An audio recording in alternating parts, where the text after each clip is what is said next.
thanks for watching my video.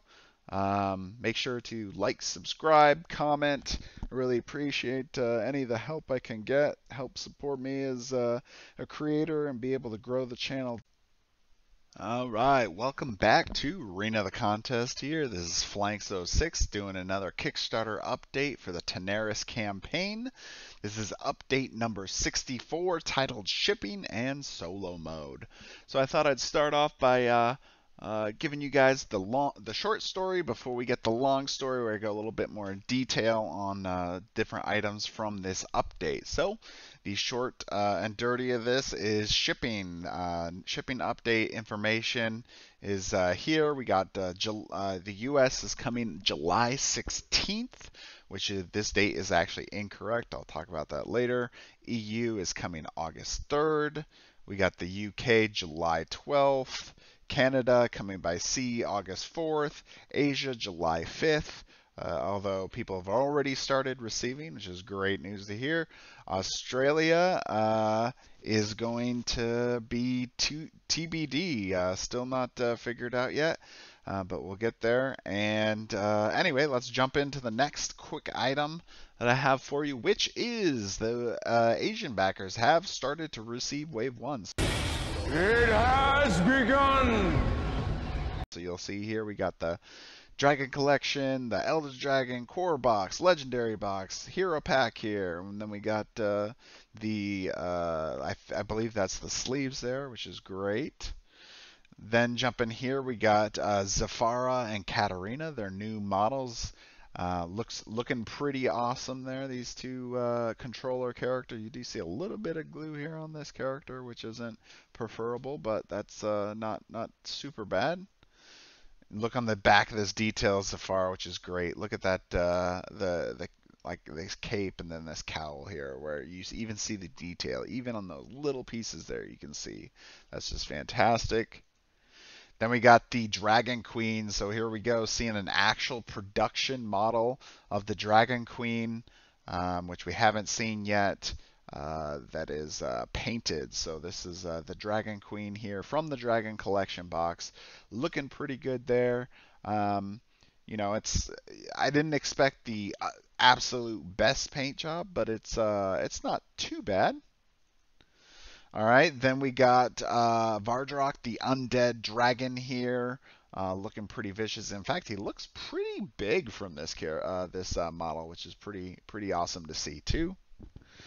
Then we're seeing the Ice Dragon. I always forget what his name is, but the Ice Dragon here. Got the purple and blue and white going for him. Looking pretty good. A little hard to tell exactly how much detail there is on some of the like the spikes or anything on his body, but looks pretty good. Then we got the Black Dragon here. Looking pretty big and menacing. This almost looks like a gold or something maybe on him, but then we got Asmore, the Red Dragon. You see that his mouth has changed again from our previous videos where everyone was very annoyed with the shape of his mouth. Looks like that has changed. And then we got Tyra, the blue dragon, the lightning dragon here. Looking pretty awesome. I do like the colors here, and it does have like kind of that wash color. It's not looking quite as bright. Same thing with Asmore, not super bright like we saw from update probably like 40 something forever ago. So anyway, that's the super exciting news, I'd say. We got information about the solo mode from Dragori, and this is basically them talking about the solo campaign that you can run. And in fact, we got some example cards here that will look more into detail. So you have to check that out for yourself. And then the Tanares RPG design. Getting an awesome picture there, but basically in this this section, they're kind of talking about how they came up with these characters and how the RPG isn't impacting the Tanares Adventures campaign, but it did need some additional work. So not too much new in that terms. And then we do see here about the design of these new classes and what goals they were specifically trying to accomplish. We've seen that picture before. Last thing is we got the RPG sample link here in case you haven't seen it yet, and then also the video by Treant Monk Temple's review of the sample that's just referenced above. So all cool things to check out. That is probably the good crux there of the campaign. If you want to stay longer, check out the more detailed version here. So we'll go back up to shipping. So in shipping, like I mentioned, this date was incorrect, and that was because the marine traffic, you can look up the name of the boat from the last update, and it actually is updated to show July 16th, not the 12th. So this date was incorrect. I mentioned it to Alex, and basically he said he had written it down, but he didn't write in the updated information in here, so that got missed there. So just so you know, that's not the correct date. It's going to be at least 4 days later than that, and that's arriving at port. So we're not gonna have it be at your door on the 16th, but it'll be in your country at that time or your region, and then it'll take 7 days potentially for customs, and then another 7 days for domestic delivery. So somewhere about 2 weeks or so, 2-3 weeks is my guess on how long it'll take, and it could be shorter, could be longer. Just sometimes luck of the draw. All right, and then in the EU, they give a train number here, which, if you've been staying up with the chat, there doesn't really seem to be at least a free way to check the train numbers. So this is probably just to make people feel good, like that it's on the way and it's somehow being tracked, but there's not really a way to like watch it like you can with the boats. So that doesn't really help. But it's on the way August 3rd, so just less than a month away. Then we got the UK, which is coming by air, which is kind of a surprise because a lot of people thought it was just going to come with the train, just for the EU region in itself. Well, apparently they're getting their own items shipped by air July 12th, so they could be essentially the second region to receive their items before the US, is my guess. And then we got Canada, who is also going by sea, expected to arrive August 4th. So good that they're going to be on the way as well. Of course, you know, some people always say, well, why didn't they just come in the U.S.? Well, I don't know. I mean, I'm sure they probably had their own logistical reasons of trying to get it across the border and everything, and so they must have just had to do a separate boat for that region. Then we got Asia, which I mentioned early. People have already started receiving. A couple people have confirmed it, but only have a few photos so far. But I'm sure in the next couple days we will hear plenty more. So that is pretty awesome. And be sure to check out the Discord channel, because that's one of the good ways to stay with the community, and you'll be able to see a lot of those updates, probably even before they hit anywhere else. And then unfortunately, Australia, there's no information on, so hopefully there'll be something in the next update, but it's a little ironic in the way that I've had some other Kickstarters in the past that Australia and Asian regions are usually shipped before a lot of the other regions, so they're actually going to probably be one of the last ones for the first wave, which of course, never good to hear, but you know, I'm sure you know they'll have something here pretty soon, and it won't take that much longer to get it. All right, so let's jump into the solo mode. So this is kind of funny. I had to actually re-look into the campaign about this because I had actually forgotten that Dragori had actually promised a solo mode. I thought that this game was always going to be, well, you at least need, you know, to play with 4 heroes by yourself, or you had to, you know, get some other friends or something. But apparently, that was not what was promised after checking myself on this. But I am glad to hear that they have developed a way here to essentially not exactly automate, but very much simplify additional characters. So they had looked into a lot of different ways of trying to um, make it easier for one person to be able to play the new campaign by themselves without needing to go the complexity of because now we're going to have all the new character abilities, the skill trees, all the city building, all the extra items, and I mean that it starts to become a lot, especially now knowing that there's all this new things that are going to be added versus the original campaign. It wasn't too hard to manage 4 characters, I guess, but there's just going to be so much more added and so much more complexity that it's probably good to at least give some additional way to play for the solo players. And I know there's quite a few people that actually do end up playing the solo mode, and that's how they like to play. So anyway, that was pretty cool. And the funny thing is, I haven't even seen anybody talk about some of the details that are written on some of these cards, but there's some things in there that haven't been explained yet. But I asked Alex about because I wanted to know exactly how this was going to work. So, for example, there's new terms like blast. So, well, like this card right here by Neri says move 1, the target, then blast 3. Well, what's blast mean? Well, after talking to Alex about it, it sounds like blast specifically means that it deals damage to all enemies 1 square away from the target. So honestly, that seems pretty strong.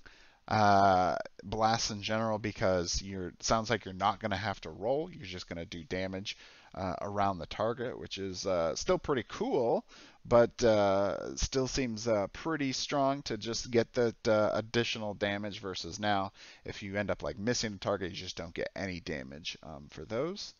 Then another new word here is we got, let's see, I think it's under this Zafara one. Maybe it was a different one. It's echo. One of these ones has an echo effect, and I was curious what specifically echo means. And apparently, oh yeah, here it is. It's under the accuracy effect. Um, so there's Echo 3. Well, apparently Echo means deal X amount of damage to another enemy, not the target, and it's the closest one. So sounds like a little bit similar to Blast, but instead of everyone around, it'll just be somebody nearby. I'm not sure exactly what the distance is on that one, but a little additional way to do some extra damage to another enemy. So anyway, we got a bunch of these new cards to look at, which is pretty awesome. I didn't even talk about this artwork here, which is awesome. And they mentioned a new villain question mark. Looks pretty cool. Um, I'm almost kind of wondering if like the thing in the back is like she's in like some kind of like skull cavern or something. There's like so many skulls in this picture. And bones and stuff. It's pretty awesome. And then we got the Tanares RPG and Tanares Adventures. So Jagori talks a little bit about how the RPG book is basically almost about done here, and the adventure, Tanares Adventures is still underway, and how they're not letting that affect, the book essentially wasn't in the way of the expansion that we've all kickstarted here, and that it's completely separate thing, but it does need some additional work to help polish things and make things better, especially since some of the redesigns that they were talking about before. So they talked a little bit about that. Then they jumped into talking about the RPG heroes and kind of their goals and what they were hoping to see by creating these new kind of characters that would make them more distinct than the normal characters subclasses from the D&D. And then they mentioned about the sample, which you can get the sample here at this link that's there. If you haven't checked it out, give it a check. And the last item is mentioning about Treant Monk Temple's review of the sample that he did. I personally haven't watched it yet, but I'm sure it's probably pretty interesting. I'll be checking that out later myself. But that pretty much is the update and all the extra details on that. Um, so there's a lot of exciting things coming here. Really exciting to see actual game boxes being received now. Getting to see some of these details of the miniatures up close. The paint jobs, like I mentioned, is, it's maybe not the best thing that I've seen, but you are getting it painted by the factory, so you're kind of saving yourself the time on that one. Um, some look a little bit better than others, but overall, I think it's pretty good quality. The miniatures themselves are looking pretty good. There doesn't seem to be anything that's super crazy. I will mention somebody thought that the Dragon Queen looked like Snow White. That was pretty funny. Her skin is pretty Snow Whitey, so I could see that. Anyway, so that is pretty much it about the update. Be sure to check out the Discord with us if you are interested in seeing a lot of these pictures and developments early on, because our community is usually staying on top of that stuff even before you see it pop up in any Kickstarter updates, or even sometimes some of the Facebook or Kickstarter chats, or even BGG. So make sure to check us out. And other announcements, not too much other than we are doing our campaign 2 of Dungeons and Dragons. We started episode 2 this last week. Episode 3, I think, will be this next week. Although unfortunately, I might be missing that, so you might have to check on Logan's channel for that, which I can probably get a link to. And I think that's it. The only other thing that I've been considering is trying to get a date for maybe trying to do a one-shot or two-shot type of thing for the sample, the RPG sample. So if you're interested, make sure to leave a comment. Let me know if you'd like to play with us, play in the Discord all the time, or if you want to play the game, let us know. Thanks for watching my video. Make sure to like, subscribe, comment. I really appreciate any of the help I can get. Help support me as a creator and be able to grow the channel. So thank you very much for watching, and we'll see you at the next one.